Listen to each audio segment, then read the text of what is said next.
তোমরা যারা 2025 সালের এসএসসি পরীক্ষাতে রয়েছ, তোমার জন্য কিছু দিক নির্দেশনামূলক কিছু কথা। আজকের এই কথাগুলোর মাধ্যমে তোমরা অনেকাংশে সফল হতে সক্ষম হবে। স্টুডেন্টরা, তোমরা পরীক্ষার আগে রাত অনেক একটা টেনশনে কাজ করে, অনেকে প্রচুর পরিমাণে পড়াশোনা করে, অনেকে রাত 1টা-2টা পর্যন্ত পড়াশোনা করে। এগুলো ভুল। আমি তোমাদের কিছু টিপ দিচ্ছি, এই টিপগুলো তোমরা যদি অ্যাকসেপ্ট করো, যদি তোমরা মেনে চলো, I hope that you will better result. দেখো, আমি যদি বলি সকাল না, আমি আগে রাতের কথা বলবো। পরীক্ষার আগের রাত, পরীক্ষার আগের রাতে তোমরা কখনো বাহ্যিক কোনো কিছু পড়াশোনা করবে না। আগের দিন হোক অথবা আগের রাত হোক, তোমরা কখনো অর্থাৎ নতুন কোনো কিছু পড়াশোনা করবে না। যা তোমরা বিগত 2-1 বছর পড়াশোনা করছো, সেগুলো শুধুমাত্র তোমরা রিভাইজ করবে। হ্যাঁ, রিভাইজ করার পর যদি সময় থাকবে সেটা ভিন্ন বিষয়। তোমরা কী করবে, অবশ্যই যে পড়াগুলো তোমরা আগে শিখছো, যেগুলো তোমরা paragraph, application, email, CV, Bangla, প্রত্যেকটা আমি সাবজেক্টের বিষয়ে কথা বলতেছি, তোমরা প্রত্যেকটা সাবজেক্ট সমানভাবে গুরুত্ব দিতে হবে। কেন আমি বলি, তোমার পরীক্ষার আগের একদম রিল্যাক্স মোডে থাকবা। রাত 10টার উপরে কখনো পড়াশোনা করবে না।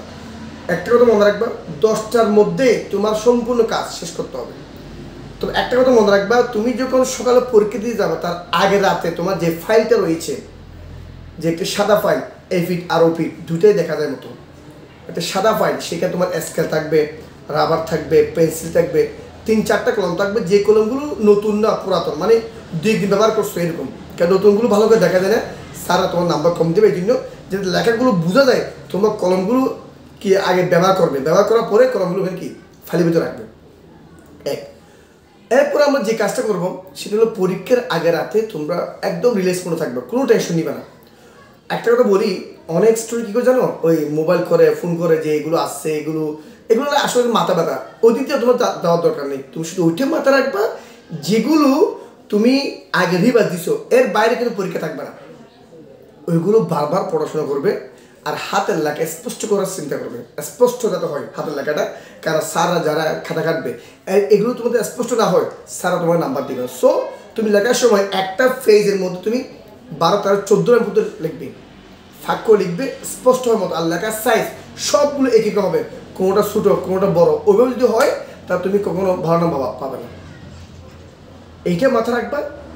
আর যদি তুমি যদি পরীক্ষার আগের দিন, যদি আগের রাতে যদি অন্য কিছু পড়াশোনা করে নতুন, তাহলে তুমি কখনো সফল হবে না। বাবা মাথা রাখবা।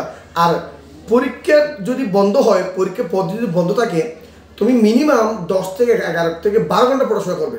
না কেমনে স্যার? তো সকালবেলা 3-4 ঘন্টা পড়াশোনা করবে, বিকেল 2 ঘন্টা পড়াশোনা করবে, রাতে মাগরিব পরে গিয়ে আরও 4 ঘন্টা পড়াশোনা করবে। দেখবে তোমার 11-12 ঘন্টা এমনি হয়ে যাচ্ছে। অবশ্যই তুমি এই পরীক্ষা চলাকালীন সময় যদি বন্ধ থাকে, তারপর তুমি বাইরে যাবে না, কোনো কাজ করবে না, কোথাও বেড়াতে যাবে না। কারণ তোমার টেনশনে কাজ করবে। যদি বেড়াতে যাও, তোমার টেনশনে কাজ করবে, তুমি অসুস্থ হয়ে যাবে। সো তোমার কী করতে হবে, টেনশন মুক্ত থাকবা, কোথাও বের হবে না, এবং খেলাধুলা একদম বন্ধ তোমার। অর্থাৎ পরীক্ষা চলাকালীন সময় এই সময়টা তোমার অত্যন্ত, তোমার যে 2-3 দিন, অবশ্য 4 দিনে বন্ধ হয়েছে, এই বন্ধুগুলোর মধ্যে তোমার অবশ্যই ভালো ফলাফল করতে হবে। বন্ধু আছে, আমি যে আজকে পর কালকে পড়বো, যদি আশা বসে থাকো, তাহলে তুমি কখনো সফল হবে না। শুধু এইটুকু বলবো, পরীক্ষার আগে রাতে কোনো নতুন কিছু পড়াশোনা করবে না, এবং 10টার মধ্যে ঘুমিয়ে যাবে। আর পরদিন ভোরে ঘুম থেকে উঠে পড়াশোনা করবা, এবং তুমি 8টা-8:30টার মধ্যে তুমি নিজেকে একদম যা পড়া সব ক্লিয়ার করে তুমি পরীক্ষার উদ্দেশ্যে রওনা দিবে। আর পরীক্ষা যখন তুমি হলে বুঝবে, একটা কথা মাথা রাখবা, যদি তুমি যখন তোমার রুল নাম্বার, যেটা রেজিস্টার নাম্বার, যদি কোনো কারণে ভুল হয়, কোনো সেট কোড ভুল হয়, তুমি সাথে সাথে স্যারকে, যে দায়িত্ব রয়েছে, তুমি তাকে অবশ্যই ওনাকে কী করবে, এই কথাটা অভিহিত করবে।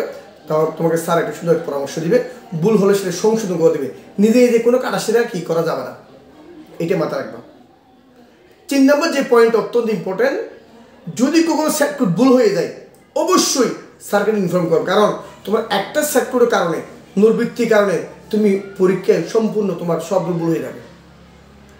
আর প্রতিটা বিষয় তুমি একটা কথা মনে রাখবা, তুমি যে 7টা সিরিজ লিখবা, 18 থেকে 19 মিনিটের মধ্যে তুমি তোমার লেখা শেষ করবা, পারো বা না পারো।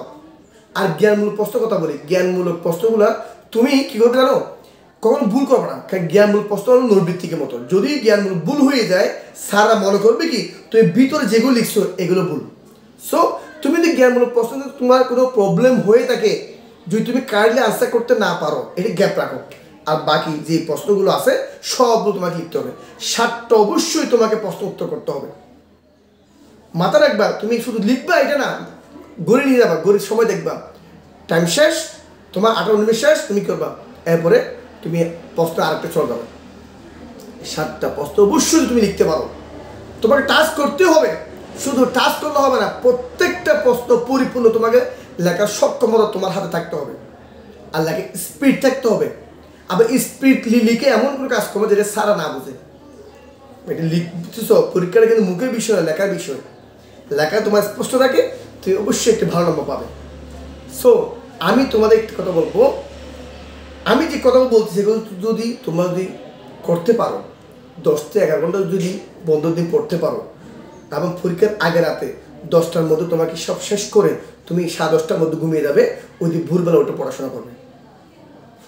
নতুন কোনো একদম রিল্যাক্স পড়ে থাকবা, স্বাভাবিক, কোনো চাপ নেওয়া যাবে না যে আমার কম পড়বে না, এ হবে না, এ হবে না, এই ধরনের কাজ করো। নিজেকে নিজের প্রতি কনফিডেন্স রাখবা।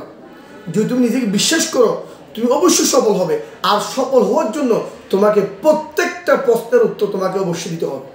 তুমি পারো বা না পারো, হ্যাভ নো অবজেকশন, তোমাকে মাথা রাখতে হবে আমি প্রতিটা প্রশ্নের কি সঠিক সমাধান আমায় করতে হবে। এই মন মানসিকতা নিয়ে তোমাকে পরীক্ষা হলে যেতে হবে। আর পরীক্ষার তুমি যেটা লেখার শেষ 10টা মিনিট, তুমি 10 মিনিট আগে লেখা শেষ করতে হবে। কেন শেষ করতে হবে?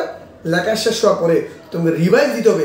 রিভাইজ দিয়ে দেখবা তোমার অনেক সমস্যা, অনেক প্রবলেম, অনেক বানানগুলো হয়ে গেছে, যেগুলো তুমি সংশোধন করার সময় পাচ্ছ।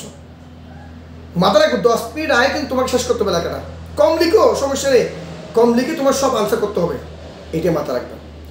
তা আমার এই কথাগুলো তোমরা যদি বুঝতে পারো, যদি তোমরা মেনে চলো, আমি আশা করবো তোমরা অবশ্যই পরীক্ষায় একটা ভালো নম্বর পাবে।